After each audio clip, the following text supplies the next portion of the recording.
大家对于过一样的生活，吃同样的东西，都会感到无趣无聊了。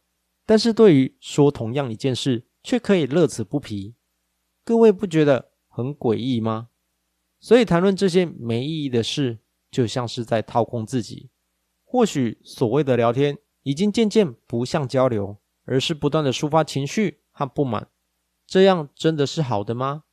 或许在说话的过程中，我们需要慢慢去知道自己在想什么，在说些什么，才能在过程中得到些什么。你是否也常在朋友的聊天中聊一些只是为了抒发而说的事呢？聊完之后是觉得心情舒畅，还是感觉聊了个寂寞，又浪费时间？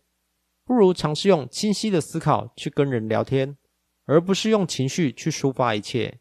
或许在聊天的自我觉察中，能有不一样的发现。